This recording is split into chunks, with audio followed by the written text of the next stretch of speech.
श्री राम में और रावण में क्या फ़र्क है? क्या रावण को किस चीज़ ने रावण बनाया? रावण कोई मुसलमान मज़हब से तो नहीं थे ना, उसी मज़हब के अंदर मौजूद है। आज पूरी दुनिया की किसी इस मज़हब की किसी माँ ने अपने बच्चे का नाम रावण नहीं रखा, यानी उसी मज़हब के नाम। इसी तरीके से अगर आप आएँ इस्लामिक मज़हब के अंदर, हमारे यहाँ बहुत आपको सबको पता है, इसमें कोई शिया सुन्नी की बात नहीं है। एक इस्लामिक उसमें रसूलुल्लाह के नवासे इमाम हुसैन अलैहिस्सलाम करबला के मैदान में उनको शहीद किया गया। करने वाला यजीद था, कोई मुसलमान, वो अपने आप को सो कॉल्ड मुसलमान बता रहा था। बच्चों को कत्ल किया, 6 महीने के बच्चे तक को नहीं छोड़ा। हिंदू मज़हब के अंदर जो ये 4 चीज़ें, धर्म अर्थ काम और मोक्ष। धर्म क्या है? क्या है इसका मतलब? धर्म सिरातल मुस्तकीम, बिना इस आयत की नमाज मुकम्मल नहीं होगी किसी की, सीधा रास्ता। वो भी वही बता रहे हैं सीधा रास्ता, ये भी वही बता रहे हैं सीधा रास्ता, तो मुश्किल कहाँ पैदा हो रही है? तो यूँ कहता हूँ कि इस तरीके की हरकत करने वाले ना उन्होंने कुरान को समझा, ना उन्होंने गीता को समझा। हमने कुरान को सिर्फ, अब जैसे अभी आपने देखा पहलगांव के अंदर कि उन्होंने नाम लेके मारा कि भाई हम मसलन आप कभी नाम बताओ, हम बिस्मिल्लाह करके मारे अल्लाह, तो ये सब एक साजिश है। अभी आपके सामने मुसलमान खड़ा हूँ, मैं एक मच्छर को नहीं मार सकता, मैं रात को नहीं सो पाऊँगा अगर मेरे हाथ से एक मच्छर भी मर जाए। तो इस्लाम इस बात की इजाज़त कतई तौर पे नहीं देता। इस्लाम कुरान के अंदर साफ है, जिसने एक इंसान को मारा उसने इंसानियत को मारा। मानने की क्या ज़रूरत थी? कोई भी रिलीजन आया, चाहे वो दुनिया में श्री राम आए, चाहे वो हज़रत मोहम्मद सल्लल्लाहु अलैहि वसल्लम आए क्यों? क्या वजह थी? क्योंकि वो ये बता सकें कि सच क्या है, झूठ क्या है, उसका अंतर बता सकें। यानी किसी भी मज़हब के अंदर जुल्म की कोई जगह नहीं। लफ्ज़ आतंकवाद जो है ये एक बहुत गहरी साजिश है। इसका मज़हब इस्लाम से कोई लेना देना नहीं है। अगर इसका मज़हब इस्लाम से लेना, तो अगर आप हिस्ट्री में उठा के देखें, आप पूरी हिस्ट्री उठा के देखें, रसूलुल्लाह के टाइम से देखें, उससे पहले से जाके देखें, क्या उन लोगों के साथ जुल्म नहीं हुआ? क्या उन लोगों को नहीं मारा गया? क्या उनके घराने को मारने वाले जो हैं वो क्या कहते हैं, खुद उन्हीं के मज़हब के लोग नहीं थे? देखिए, मैं वली मेहदी, मैं ट्रेजरर हूँ अल-कलम फाउंडेशन का, और मेरे को इस बात को कहने में एक बहुत दुख है, और मैं क्या बल्कि पूरा हिंदुस्तान, बल्कि यूँ कहूँ कि जिसके सीने में दिल है और जिसके सीने में दिल धड़कता है, सब इस जो पहलगांव के अंदर ये इंसिडेंट हुआ है, जो ये आतंकी हमला, जो बेगुनाह लोगों को मारा गया है, ये एक पूरे देश के लिए गम की बात है, और इसकी पूरी हम लोग कड़ी निंदा करते हैं। और ये जो भी लोग हैं, जिन लोगों ने भी इस हमले को अंजाम दिया है, उनका ना किसी मज़हब से कोई ताल्लुक़ है, ना इंसानियत से कोई ताल्लुक़ है। लेकिन कहा जा रहा है कि हमला करने वाले मुसलमान थे और एक धर्म से जोड़ा जा रहा है उन्हें, उसके बारे में आप क्या कहेंगे कि इनका धर्म भी होता है आतंकवादियों का, और ये भी धर्म से रिलेट कर? देखिए, जैसा कि आप सब लोग इस वक्त देख रहे हैं कि कोई भी मज़हब हो, चाहे वो हिंदू मज़हब हो, चाहे वो इस्लाम मज़हब हो, या और जो भी मज़हब को इंसान मानता है, उसमें मैं आप लोगों को एक बात कहना चाहता हूँ। हर इंसान अपनी फ़िक्र के एतबार से, अपनी सोच के एतबार से बात करता है, जितना उसने दुनिया में सीखा है, जितना उसने दुनिया में समझा है। मैं बहुत ज़्यादा तो नहीं अभी तक ज़िंदगी में सीखा हूँ, लेकिन जितना भी मैंने अब तक अच्छे लोगों के साथ रह के सीखा है, इस मुल्क के अंदर सीखा है, आपस में हिंदू मुस्लिम सब साथ में रह के सीखा है। धर्म इस दुनिया में क्यों आया था? धर्म से पहले भी लोग जिस तरीके से सोते हैं वैसे ही सो रहे थे, जिस तरीके से चलते हैं वैसे ही चल रहे थे, जिस तरीके से खा रहे हैं वैसे ही खाते थे। लेकिन धर्म आने की क्या ज़रूरत है? कोई भी रिलीजन आया, चाहे वो दुनिया में श्री राम आए, चाहे वो हज़रत मोहम्मद सल्लल्लाहु अलैहि वसल्लम आए क्यों? क्या वजह थी? क्योंकि वो ये बता सकें कि सच क्या है, झूठ क्या है, उसका अंतर बता सकें। यानी किसी भी मज़हब के अंदर जुल्म की कोई जगह नहीं है। जुल्म का मज़हब से कोई ताल्लुक़ नहीं है। जब मज़हब को जुल्म से हटाने का नाम ही सच्चा, या तो वो मुसलमान है, या वो सच्चा वो हिंदू है। अगर मज़हब में रह के कोई इंसान जुल्म करता है, तो उसका मज़हब से कोई ताल्लुक़ नहीं है। जुल्म किसी भी जगह हो, जुल्म जुल्म है। और रही बात ये आतंकवादी हमले की, जो ये बेगुनाह लोगों को देखिए, मारे तो बहुत से लोग गए, उसमें हिंदू ज़्यादा हैं, मुस्लिम भी हैं। मैं तो कहता हूँ कि इंसान मारे गए हैं। ये लफ्ज़ हिंदू मुसलमान भी गलत है, इंसान मारा गया है। जिसके सीने के अंदर दिल है, मेरी भी फैमिली है, जिसका परिवार मारा गया है, उसके लिए रोज़ का मरना है। और ये वो समझ सकता है जिसका परिवार है, जिसके बच्चे हैं, जिसकी बीवी है, जिसके भाई हैं, जिसके वालिदैन हैं। तो जुल्म जो है, आतंकवाद, लफ्ज़ आतंकवाद जो है, ये एक बहुत गहरी साजिश है। इसका मज़हब इस्लाम से कोई लेना देना नहीं है। अगर इसका मज़हब इस्लाम से लेना, अगर आप हिस्ट्री में उठा के देखें, आप पूरी हिस्ट्री उठा के देखें, रसूल अल्लाह के टाइम से देखें, उससे पहले से जाके देखें, क्या उन लोगों के साथ जुल्म नहीं हुआ? क्या उन लोगों को नहीं मारा गया?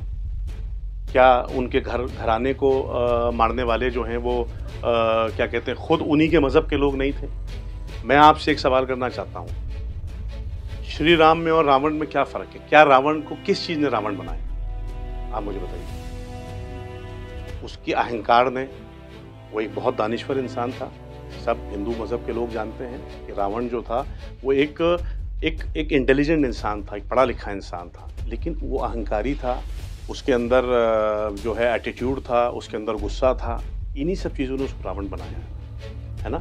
इसी तरीके से हमारे मज़हब में भी आप, यानी रावण कोई मुसलमान मज़हब से तो नहीं थे ना, उसी मज़हब के अंदर मौजूद है। आज पूरी दुनिया की इस मज़हब की किसी माँ ने अपने बच्चे का नाम रावण नहीं रखा, यानी उसी मज़हब के नाम। इसी तरीके से अगर आप आएँ इस्लामिक मज़हब के अंदर, हमारे यहाँ बहुत, आपको सबको पता है, इसमें कोई शिया सुन्नी की बात नहीं है। एक इस्लामिक, उसमें रसूलुल्लाह के नवासे इमाम हुसैन अलैहिस्सलाम करबला के मैदान में उनको शहीद किया गया। करने वाला यजीद था, कोई मुसलमान, वो अपने आप को सो कॉल्ड मुसलमान बता रहा था। बच्चों को कत्ल किया, 6 महीने के बच्चे तक को नहीं छोड़ा, प्यासा शहीद कर दिया गया। अब मैं क्या बोलूँ, इधर इमाम हुसैन के साथ भी मुसलमान हैं और इधर यजीद के साथ भी सो कॉल्ड मुसलमान हैं। तो फैसला तो हमें और आपको करना पड़ेगा ना। और देखिए, जो लोग इस तरीके की हरकत करते हैं, चाहे वो किसी भी मज़हब से हो, मैं तो यूँ कहता हूँ कि इस तरीके की हरकत करने वाले ना उन्होंने कुरान को समझा, ना उन्होंने गीता को समझा। हमने कुरान को सिर्फ, अब जैसे अभी आपने देखा पहलगांव के अंदर कि उन्होंने नाम लेके मारा कि भाई हम मसलन आप कभी नाम बताओ, हम बिस्मिल्लाह करके मारे अल्लाह, तो ये सब एक साजिश है। मैं भी आपके सामने मुसलमान खड़ा हूँ, मैं एक मच्छर को नहीं मार सकता, मैं रात को नहीं सो पाऊँगा अगर मेरे हाथ से एक मच्छर भी मर जाए। तो इस्लाम इस बात की इजाज़त कतई तौर पे नहीं देता। इस्लाम कुरान के अंदर साफ है, जिसने एक इंसान को मारा उसने इंसानियत को मारा। लेकिन देश को इन हालात में क्या करना चाहिए जब एक नैरेटिव सेट कर दिया गया कि धर्म देख के मारा गया, जाति नहीं पूछी, कलमा पढ़वाया गया, ऐसी जो नफरतों को बढ़ावा दे रही हैं ऐसी चीज़ें। देखिए, कश्मीर में इसकी मिसाल दी गई है कि वहीं के मुसलमान लोगों ने, सब वीडियोस मौजूद हैं, कोई नई चीज़ नहीं है, कि वहीं के मुसलमान लोगों ने जितने भी वहाँ लोग थे उनको बचाया, अपने घर खोल दिए, घोड़े वहाँ पे फ्री उनको कराया, ऑटो फ्री, सब करा तो है। अब सारे देश का मुसलमान, कल जुमा था, मैंने भी वहाँ नमाज़ पढ़ी, मौलाना ने पूरा 10 मिनट का खुतबा इसी पे दिया कि हम जुल्म के ख़िलाफ़ हैं, हम अपनी गवर्नमेंट के साथ हैं, जो गवर्नमेंट फ़ैसला लेगी हम सब गवर्नमेंट के साथ खड़े हुए हैं। तो सारा देश का मुसलमान साथ खड़ा हुआ है। इसका मतलब ये साफ़ है कि इस्लाम अलग है, आतंकवाद अलग है, और ये बात प्रूफ हुई है इस वक्त। और आप ये देखिए कि हिंदू मज़हब में क्या कहते हैं, हिंदू मज़हब के अंदर जो ये 4 चीज़ें, धर्मा अर्था कामा और मोक्षा। धर्म क्या है? क्या है इसका मतलब? धर्म मतलब सीधा रास्ता, यही तो मतलब है, सीधे रास्ते पे चलना, यही है ना उसका मतलब। तो हम मुसलमान जो हैं वो एक दिन में नमाज़ पढ़ते हैं, एहदिनस सिरातल मुस्तकीम, बिना इस आयत की नमाज मुकम्मल नहीं होगी किसी की, सीधा रास्ता। वो भी वही बता रहे हैं सीधा रास्ता, ये भी वही बता रहे हैं सीधा रास्ता। तो मुश्किल कहाँ पैदा हो रही है?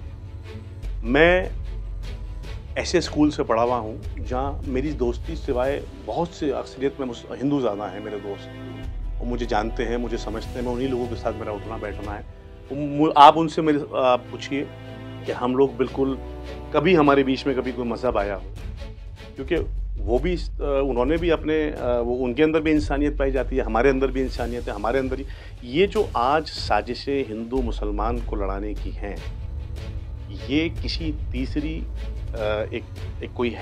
एक साजिश है, ये कि वो नहीं चाहते कि 2 भाई या 2 लोग एक साथ रहें। ये बिल्कुल उसी तरीके से है कि 2 दुश्मन की साजिश है जो देश को तोड़ना चाहते हैं। मैं अपील करना चाहता हूँ आपके इस माध्यम से मीडिया के, कि वो किसी भी तरीके से इसको पूरा ना होने दें। हम सब एक हैं, हम सब आतंकवाद के ख़िलाफ़ हैं, और हम तो 1400 साल से आतंकवाद के ख़िलाफ़, जो हम लोग मुहर्रम करते हैं, जो ये मजलिसें करते हैं जिसमें सब लोग आते हैं, ये सब आतंकवाद के ख़िलाफ़ है। हम जो इमाम हुसैन की कुर्बानी है वो इसीलिए है कि वो इंसानियत के फेवर में हो और आतंकवाद के ख़िलाफ़ हो। तो हम तो शुरू से इसके ख़िलाफ़ हैं, और इसकी इस्लाम में, मैं फिर कह रहा हूँ आखिर में, कोई जगह नहीं। लेकिन देश में जो मैसेज दिया जा रहा है कि मुसलमान ही आतंकवाद क्यों, एक मैसेज खासकर जो यहाँ के लोग हैं, कुछ लोग हैं, सब तो नहीं है, वो दे रहे हैं? देखिए, जो असल बात है वो ये है कि मैंने जैसे भी अभी आपको कहा कि ये वो लोग हैं, चाहे वो हिंदू मज़हब से हो, मेरी उनसे भी अपील है कि वो इस पे ध्यान ना दें, क्योंकि अक्सरियत में हिंदू ये बात जानता है कि आतंकवाद का मुसलमान से कोई लेना देना नहीं, सपोर्ट नहीं नहीं करता सपोर्ट। और मैं कहता हूँ 99% नॉन मुस्लिम इस बात को मानते हैं और जानते हैं और सब साथ हैं। लेकिन ये कुछ लोग हैं, ये वही लोग हैं जिन्होंने गीता को नहीं समझा, जिन्होंने राम जी के मकसद को नहीं समझा। जिस तरीके से कुछ मुसलमानों ने रसूलुल्लाह के मकसद को नहीं समझा, कुरान के मकसद को नहीं समझा, इसी तरीके से इधर भी नहीं समझा। मैं उनसे ये गुजारिश करना चाहता हूँ कि इस चीज़ को बंद करें और हक़ की तरफ आएँ। जो इस वक्त ज़रूरत है, हम सबको मिलकर आतंकवाद के खिलाफ लड़ना है, एकजुट रहना है। मानते हैं आप तो हिंदू मुसलमान का हमला? कोई हमला ये हिंदू मुसलमान का नहीं, एक सरासर आतंकी हमला है, क्योंकि बेगुनाहों की जान गई है। उनके साथ कम से कम सियासत ना करी जाए। और हमारे देश के प्रधानमंत्री आदरणीय नरेंद्र मोदी जी से मैं गुजारिश करना चाहता हूँ कि आप जो फैसला आतंकवाद के खिलाफ लेंगे, हम पूरा हिंदुस्तान, हमारा पूरा मुसलमान समाज आपके साथ कंधे से कंधा ला के खड़ा है।